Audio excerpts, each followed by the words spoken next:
जी नमस्कार। स्वागत है आपका मीना वाटिका ऑनलाइन क्लासेस में। आज के क्लास में हम लोग कुछ धमाकेदार पॉइंट्स का चर्चा करेंगे, जो पॉइंट्स आपके परीक्षा के दृष्टिकोण से बहुत इंपॉर्टेंट है। तो चलिए वन बाय वन करके हम लोग देखते चलते हैं। सबसे पहला पॉइंट है ब्लूज। जी हाँ, BLUIS, जो आप स्क्रीन पर देख रहे हैं, Bhubaneswar land use intelligence system, यानी यूं कहें भुवनेश्वर भूमि उपयोग खुफिया प्रणाली। याद रखिएगा, आज का पहला पॉइंट है भुवनेश्वर यूज, यानी भुवनेश्वर उपयोग। याद रखिएगा, भुवनेश्वर भूमि उपयोग खुफिया प्रणाली नाम है। भुवनेश्वर भूमि उपयोग खुफिया प्रणाली है ना। इससे तो आपको पता चल गया होगा किस राज्य सरकार के द्वारा यह स्टार्ट किया गया है ना, प्रणाली। यानी कि यूं कहें तो ब्लूज, यानी भुवनेश्वर भूमि उपयोग खुफिया प्रणाली हाल ही में उड़ीसा सरकार द्वारा, किसके द्वारा? उड़ीसा सरकार के द्वारा प्रारंभ किया गया है। भुवनेश्वर ब्लूज यानी भुवनेश्वर भूमि उपयोग खुफिया प्रणाली, Bhubaneswar land use intelligence system. इसका मेन उद्देश्य क्या है, क्यों स्टार्ट किया गया है? उड़ीसा सरकार के द्वारा स्टार्ट किया गया है। तो इसका मेन उद्देश्य है कि उड़ीसा के सीएम नवीन पटनायक ने अपने राजधानी में भुवनेश्वर के सभी सरकारी भूमि की निगरानी हेतु, भुवनेश्वर में जितने सरकारी भूमि हैं, सभी सरकारी भूमि की निगरानी हेतु भुवनेश्वर भूमि उपयोग खुफिया प्रणाली उड़ीसा के मुख्यमंत्री नवीन पटनायक के द्वारा स्टार्ट किया गया है, यानी इसका शुभारंभ किया गया है। यानी जो भी सरकार की भूमि है, जितनी सरकारी भूमि है, सबकी सही तरह से निगरानी रखा जा सके, इसके लिए वो भुवनेश्वर भूमि उपयोग खुफिया प्रणाली प्रारंभ किया है उड़ीसा की सरकार ने। साथ ही साथ उड़ीसा में ही एक बहुत ही अच्छा योजना, जो कि बलराम योजना के नाम से जाना जाता है, बलराम योजना, उड़ीसा सरकार ने ही स्टार्ट किया है बलराम योजना। अब बलराम योजना क्यों स्टार्ट किया है, किसके लिए है? तो भूमिहीन किसानों को फसल ऋण देने हेतु। याद रखिएगा, किस लिए? जो भूमिहीन किसान है, जिनको भूमि नहीं है, भूमिहीन किसानों को, है ना, भूमिहीन किसानों को फसल ऋण देने हेतु, फसल ऋण देने हेतु प्रारंभ किया गया है बलराम योजना। और कहाँ प्रारंभ किया गया है? तो उड़ीसा में। कहाँ प्रारंभ किया गया है? उड़ीसा में प्रारंभ किया गया है। साथ ही साथ सरकारी भूमि की निगरानी हेतु एक खुफिया प्रणाली स्टार्ट किया गया है, भुवनेश्वर भूमि उपयोग खुफिया प्रणाली, जिसको शॉर्ट में ब्लूज, BLUIS, ब्लूज कहते हैं, जो स्क्रीन पर आप देख रहे हैं। क्लियर है ना? तो इसका संबंध किससे बनेगा? उड़ीसा से बनेगा। क्लियर है? उड़ीसा में बाघ रिजर्व है। कौन कौन बाघ रिजर्व है? एक सिमलीपाल बाघ रिजर्व, जो आपको पता होगा, एक है सतकोसिया। उड़ीसा के बाघ रिजर्व की यदि बात करें, बाघ रिजर्व है ना, उड़ीसा के बाघ रिजर्व, दो बाघ रिजर्व है वहाँ, एक है सिमलीपाल, है ना, सिमलीपाल बाघ रिजर्व, और दूसरा है सतकोसिया, सतकोसिया बाघ रिजर्व। ये कहाँ है? उड़ीसा में। कहाँ है? उड़ीसा में, सतकोसिया और सिमलीपाल बाघ रिजर्व। क्लियर है?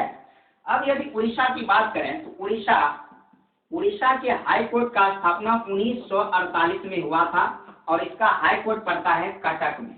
जी हाँ, भुवनेश्वर नहीं मानिएगा, उड़ीसा का हाई कोर्ट कटक में पड़ता है। मूल स्थान होता है कटक उड़ीसा का। क्लियर है? कहाँ होता है? मूल स्थान होता है कटक, याद रहेगा। उड़ीसा में यदि राज्यसभा की यदि बात करें तो 10, उड़ीसा के साथ साथ राजस्थान में भी 10 होता है, उड़ीसा में भी 10, राजस्थान में भी 10। अच्छा, लोकसभा की यदि बात करें तो कितना होता है? 21, और विधानसभा की यदि बात करें तो 147। और विधान परिषद यहाँ पर नहीं है। याद रखिएगा कि जो विधान परिषद है, ये यहाँ पर उड़ीसा में नहीं है। राज्यसभा कितने हैं? 10 है, लोकसभा कितने हैं? 21 है, और विधानसभा कितने हैं? 147। और उड़ीसा के हाईकोर्ट का स्थापना कब हुआ? 1948 में। अब पड़ता कहाँ है? कटक में। उड़ीसा में दो बाघ रिजर्व है, एक सिमलीपाल, एक सतकोसिया बाघ रिजर्व, जो कहाँ पड़ता है? उड़ीसा में पड़ता है। क्लियर है? एकदम अच्छी तरीका से समझते चलिएगा। अब मैं बात करता हूँ पॉइंट नंबर 2 की। पॉइंट नंबर 2 है डायमर भाषा बॉन्ड। जी हाँ, डायमर भाषा बॉन्ड, भुलाइएगा नहीं, बहुत ही अच्छा क्वेश्चन है। डायमर भाषा बॉन्ड, डायमर भाषा बॉन्ड है ना। डायमर भाषा बॉन्ड क्या है, देखिए डायमर भाषा बॉन्ड अभी हाल ही में 2020 में ही यह घटना घटित हुई है। पाकिस्तान और चीन सरकार ने दोनों ने मिलकर डायमर भाषा बॉन्ड प्रोजेक्ट पर हस्ताक्षर किया है।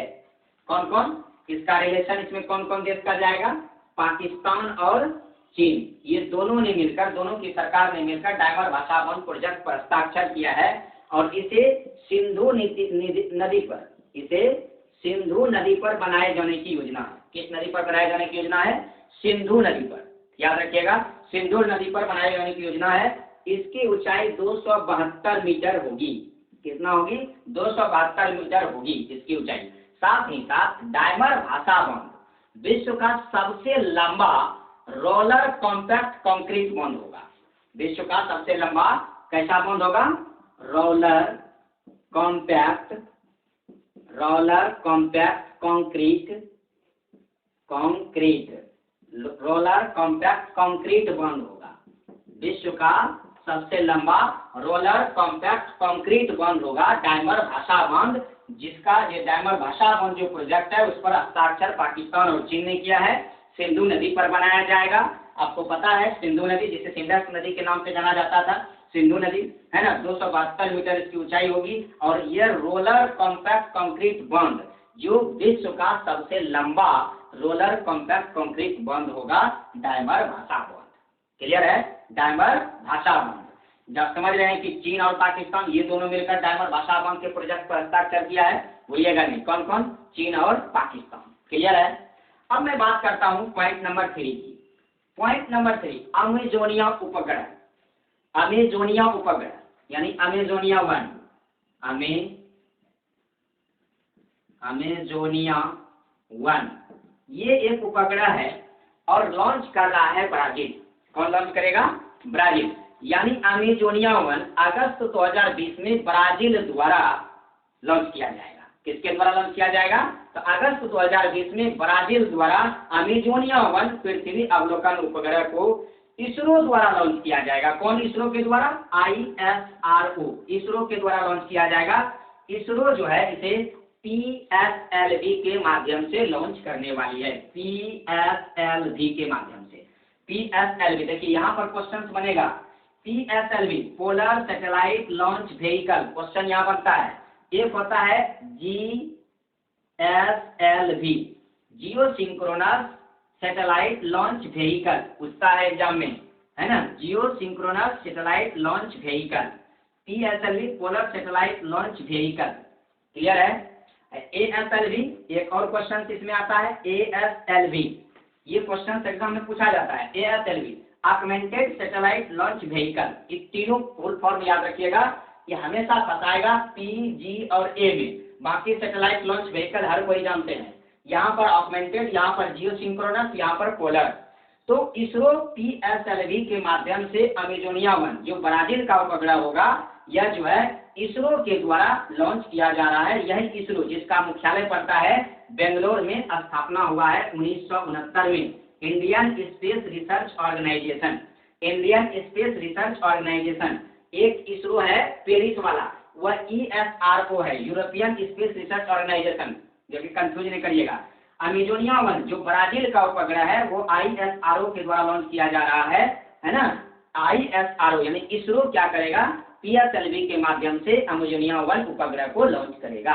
नहीं, ब्राजील के इस उपग्रह से क्यों लॉन्च किया जा रहा है, ब्राजील का क्या मकसद है इसको लॉन्च करने से, तो ब्राजील के इस उपग्रह से अमेजन 1 में वृक्षों की कटाई की निगरानी पर जो है रखने में मदद मिलेगा। अमेजन 1 में जो वृक्षों की कटाई किया जा रहा है उसकी निगरानी किस प्रकार हो, उसकी निगरानी में मदद करेगा अमेजोनिया 1 उपग्रह। इसीलिए अमेजन 1 से रिलेशन है, इसीलिए इसको अमेजोनिया 1 दिया है, जो कि ब्राजील में पड़ता है अमेजन 1।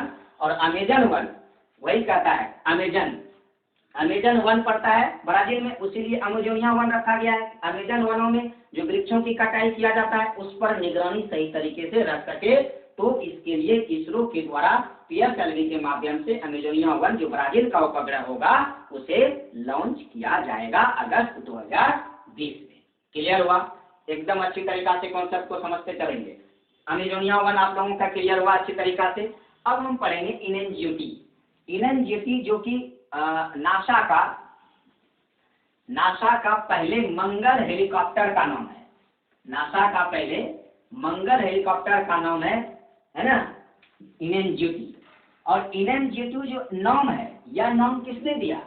तो 17 वर्ष की एक महिला है, 17 वर्ष की एक महिला है जो भारतीय मूल की है ना, उसी के द्वारा यह नाम दिया गया है। एकदम अच्छी तरीका से समझेंगे। चलते हैं पॉइंट नंबर 4। पॉइंट नंबर 4 जो मैं कह रहा हूं ये इनएनजीटी, तो क्या कह रहा हूं? इनएनजीटी, इनएनजीटी है ना, ये इंजेन्यूटी, ये जो है क्या है? इंजेन्यूटी क्या है?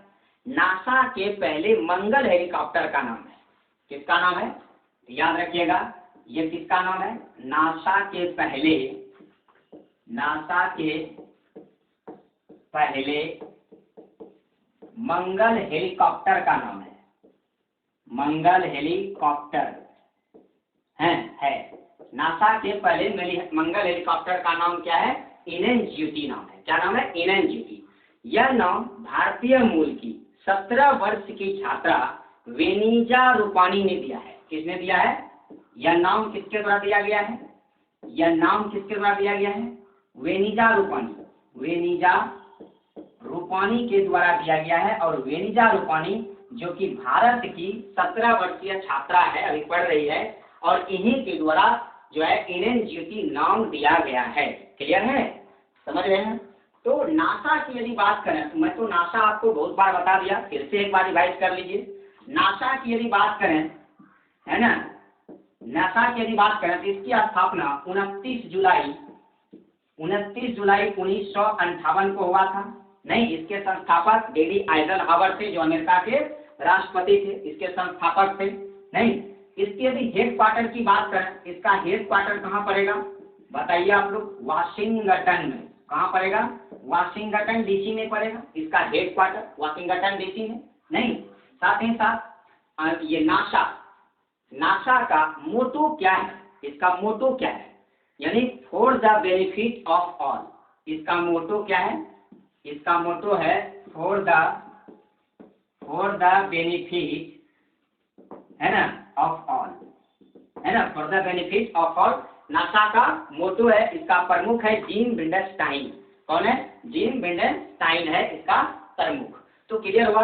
नासा को समझे आपने? यानी नासा के पहले मंगलयान हेलीकॉप्टर का नाम है इनएनजीटी। नासा के द्वारा ही हाल ही में लॉन्च किया गया है। मार्स 2020 मिशन ये भी नासा लॉन्च किया है। साथ ही साथ डेमो 2 मिशन जो मंगल पर, डेमो 2 मिशन का भी रिलेशन किससे है? नासा से है। ये सारा चीज हम आपको बता चुके हैं, नहीं देखें पिछले क्लास में आप देख लेंगे, उसका लिंक आपको डिस्क्रिप्शन में मिलेगा।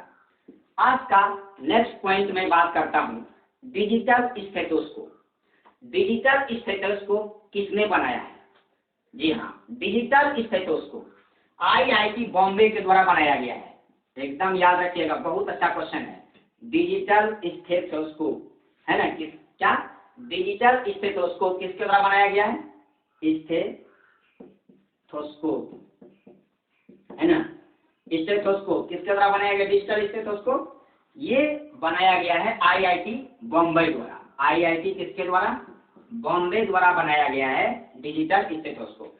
अब डिजिटल स्टेथोस्कोप क्यों बनाया गया, किसके द्वारा बनाया गया है भाई? IIT बॉम्बे द्वारा। अब ये समझते हैं कि डिजिटल स्टेथोस्कोप का वर्क क्या है, क्यों इसे बनाया गया, इससे लाभ क्या है ना। IIT बॉम्बे ने तो इसे बनाया है डिजिटल स्टेथोस्कोप को,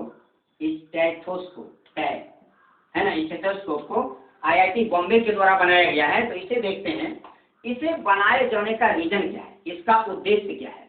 इसका उद्देश्य है संक्रमित व्यक्ति के उपचार के दौरान, संक्रमित व्यक्ति जो कोरोना वायरस से संक्रमित हो जाते हैं, पॉजिटिव आ जाते हैं, उन्हें उपचार के दौरान, जिस समय डॉक्टर उसका उपचार करते हैं, उपचार के दौरान डॉक्टरों की सुरक्षा को सुनिश्चित करना।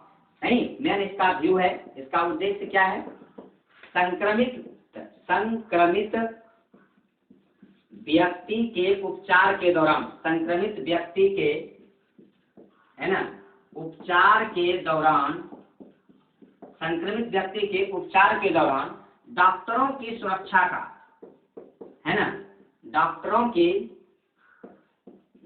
की सुरक्षा में मदद करना, इसका जो है ये, है ना, मदद करना इसका यह मेन उद्देश्य है। किसका? डिजिटल स्टेथोस्कोप का। क्लियर है? यानी संक्रमित व्यक्ति के उपचार के दौरान डॉक्टरों की सुरक्षा को सुनिश्चित करना, डॉक्टरों की सुरक्षा में मदद करना, इसका उद्देश्य है। डिजिटल स्टेथोस्कोप का मेन उद्देश्य है, मेन इसका व्यू है। क्लियर है? अब मैं बात करता हूँ नेक्स्ट पॉइंट नंबर 6 की। नेक्स्ट पॉइंट है आपका इंदिरा रसोई योजना। जी हाँ, इंदिरा रसोई योजना। देखिए, इंदिरा रसोई योजना, है ना, इंदिरा रसोई योजना, ये इंदिरा रसोई योजना किसके द्वारा प्रारंभ किया गया है? तो याद रखिएगा, राजस्थान की सरकार द्वारा। यानी 20 अगस्त 2020 को राजस्थान सरकार द्वारा, है ना, शहरी क्षेत्रों में इंदिरा रसोई योजना शुरू की जाएगी। कब शुरू की जाएगी? 20 अगस्त 2020 को इंदिरा रसोई योजना शुरुआत की जाएगी। किसके द्वारा?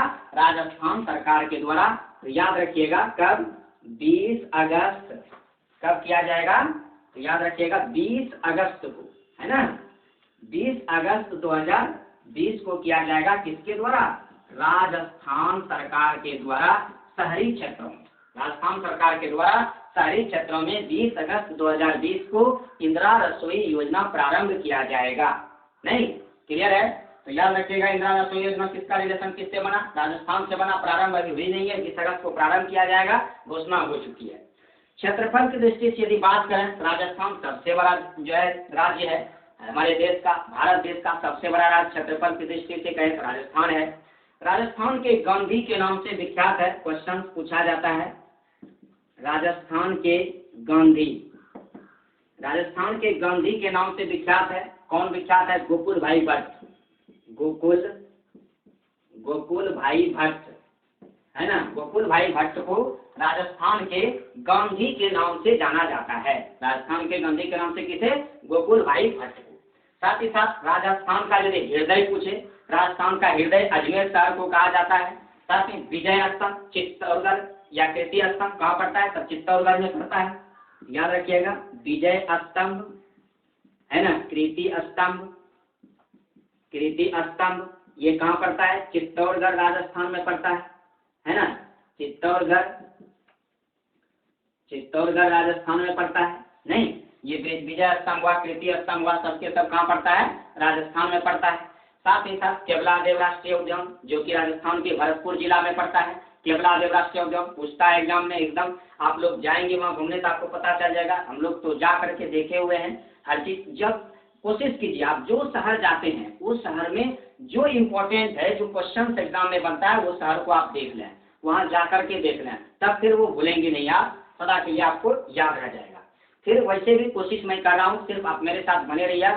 हम कोशिश कर रहे हैं आप एक से एक जीके को आपको मैं याद करा दूं, आपको फिर से आगे देखने की जरूरत नहीं है, सिर्फ आप मेरे क्लास को विजिट करते रहिए। तो चलिए समझते हैं, अभी मैं राजस्थान में हूँ और राजस्थान को समझते हैं। राजस्थान में 1 मई 1974 को पहला पोखरण से पहला परमाणु विस्फोट किया गया था। याद कीजिए, 1 मई 1974 को पोखरण में पहला परमाणु विस्फोट किया गया था, जिसका कोड नेम था मुस्कुराते बुद्धा। क्या था? मुस्कुराते बुद्धा। नहीं, इस्माइल बुद्ध का जो नाम सुने होंगे आप लोग, तो इस्माइल बुद्धा या मुस्कुराते बुद्धा, इसका कोड नेम था। 1 मई 1974 को पोखरण से जो है पहला परमाणु विस्फोट किया गया था। क्लियर है? साथ ही साथ राजस्थान में ही सर्वप्रथम नागौर जिला में पंचायती राज व्यवस्था को लागू किया गया था 1959 में। याद रखिएगा, कब? 1959 के राजस्थान के नागौर जिला में। कहाँ? नागौर जिला में पंचायती राज व्यवस्था, है ना, सर्वप्रथम पंचायती राज व्यवस्था राजस्थान के नागौर जिला में 1959 में प्रारंभ किया गया था। क्लियर है? इस तरह से राजस्थान समझना अच्छी तरीका से। राजस्थान की स्थापना दिवस 30 मार्च को मनाया जाता है, याद रखिएगा। राजस्थान की जो है स्थापना दिवस कब मनाया जाता है? 30 मार्च को। राजस्थान की स्थापना दिवस 30 मार्च को मनाया जाता है प्रत्येक वर्ष। क्लियर है? राजस्थान की यदि लोकसभा की बात करें, मैं तो शुरू में ही बताया आपको, राजस्थान की लोकसभा, राजस्थान की लोकसभा नहीं, राज्यसभा, राजस्थान की राज्यसभा सदस्य संख्या कितनी है? 10 है। उड़ीसा का भी 10 है ना। और राजस्थान की यदि लोकसभा की बात करें तो राजस्थान में लोकसभा सिर्फ 25 है। कितना है? 25 है। जो उड़ीसा में कितना था? 21 था। राजस्थान में 25 है। उसके बाद यदि इसकी विधानसभा की बात करें, इसमें 200 है। और विधान परिषद राजस्थान में नहीं है। क्लियर है? विधान परिषद राजस्थान में नहीं है। क्लियर हो रहा है? चीजों को समझ रहे हैं? तो ये था राजस्थान का इतिहास। राजस्थान क्यों चर्चा में आया? इंदिरा रसोई योजना के चलते। इंदिरा रसोई योजना राजस्थान में 20 अगस्त 2020 को राजस्थान के जो शहरी क्षेत्र है वहां पर इंदिरा रसोई योजना प्रारंभ किया जा रहा है। क्लियर है? अच्छे तरीका से चीजों को समझते चल रहे हैं? बिल्कुल बढ़िया से समझते चलेंगे, धीरे धीरे करके सारा कुछ समझ जाएंगे हम लोग। चलिए अब बढ़ते हैं हम लोग धीरे धीरे आगे। स्वच्छ भारत क्रांति। स्वच्छ भारत क्रांति का नाम आपने सुना होगा। स्वच्छ भारत क्रांति एक पुस्तक है, जो हाल ही में अभी लॉन्च किया गया है शेखावत महोदय के द्वारा। नहीं, स्वच्छ भारत क्रांति। चलिए देखते हैं स्वच्छ भारत क्रांति का जो प्रस्तावना है वह हमारे भारतीय प्रधानमंत्री नरेंद्र मोदी के द्वारा लिखा गया है। अब मैं बात करता हूँ पॉइंट नंबर 7 की। पॉइंट नंबर 7 क्या है? स्वच्छ भारत क्रांति, है ना। स्वच्छ भारत क्रांति, भारत क्रांति ये क्या है? एक पुस्तक है जिनकी प्रस्तावना, इनकी प्रस्तावना, है ना, इसकी प्रस्तावना नरेंद्र मोदी के द्वारा लिखा गया है। इसकी प्रस्तावना किसके द्वारा? नरेंद्र मोदी के द्वारा लिखा गया है, जो है स्वच्छ भारत क्रांति की प्रस्तावना। और स्वच्छ भारत क्रांति है क्या? यह पुस्तक स्वच्छ भारत रिवॉल्यूशन, यह पुस्तक किसका है? स्वच्छ भारत रिवॉल्यूशन का, है ना, हिंदी अनुवाद है। किसका?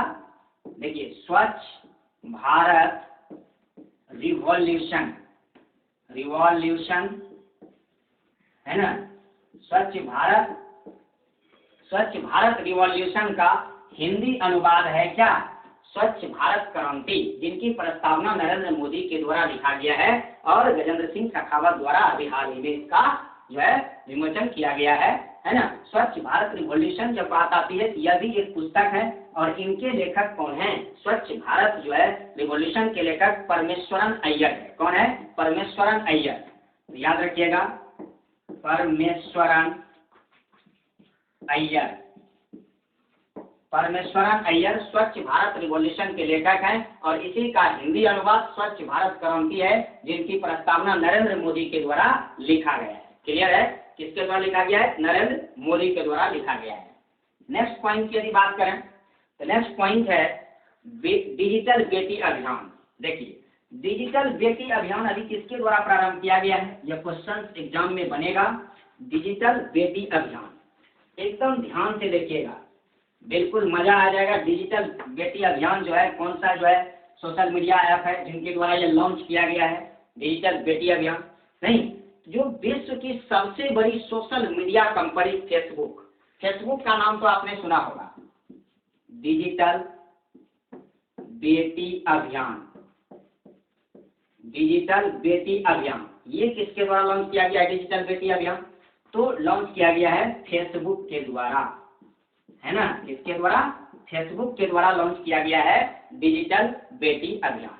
इसका उद्देश्य क्या है?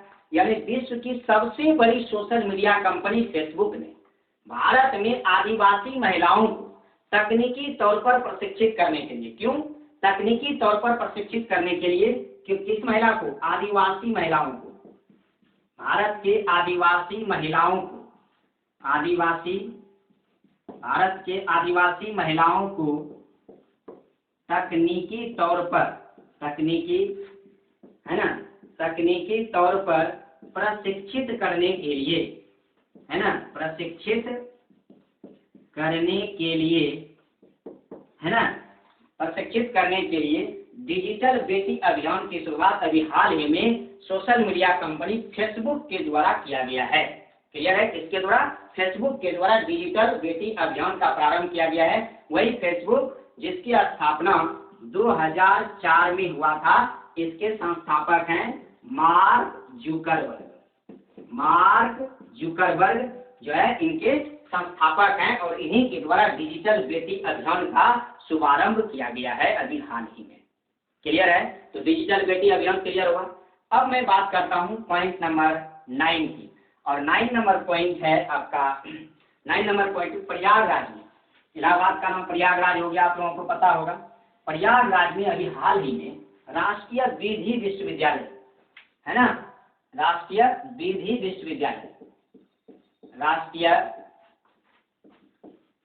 विश्वविद्यालय ध्यान दीजिएगा। प्रयागराज में राष्ट्रीय विधि विश्वविद्यालय स्थापित किया जा रहा है अभी हाल ही में। राष्ट्रीय विधि विश्वविद्यालय कहाँ पर? प्रयागराज में। कहाँ पर? प्रयागराज में राष्ट्रीय विधि विश्वविद्यालय की मंजूरी मिल गई है। यह प्रयागराज में स्थापित किया जाएगा। 29 जुलाई 2020 को उत्तर प्रदेश के मंत्रिमंडल ने प्रयागराज में राष्ट्रीय विधि विश्वविद्यालय की स्थापना को मंजूरी दी है। यह मंजूरी कब प्राप्त हुई? 29 जुलाई, जो बाल दिवस के रूप में फेवरेट है, 29 जुलाई 2020 को, नहीं 29 जुलाई 2020 को राष्ट्रीय विधि विश्वविद्यालय की स्थापना प्रयागराज में जो है वहाँ के मंत्रिमंडल ने, उत्तर प्रदेश के मंत्रिमंडल ने मंजूरी प्रदान की है, वहाँ पर स्थापित किया जाएगा। यह विश्वविद्यालय है ना, यह जो विधि विश्वविद्यालय है यह 25 एकड़ भूमि में बनाया जाएगा। कितना में? 25 एकड़ भूमि में राष्ट्रीय विधि विश्वविद्यालय जो प्रयागराज में होगा इसको बनाया जाएगा। क्लियर है? साथ ही साथ इस विश्वविद्यालय की जो कुलपति होंगे, इस विधि विश्वविद्यालय राष्ट्रीय विधि विश्वविद्यालय की जो कुलपति होंगे वह हाई कोर्ट के मुख्य न्यायाधीश होंगे। याद रखिएगा, कहाँ के? हाई कोर्ट के मुख्य न्यायाधीश होंगे। हाई कोर्ट के मुख्य न्यायाधीश होंगे इनके कुलपति। कौन होंगे? इनके कुलपति। किसके कुलपति?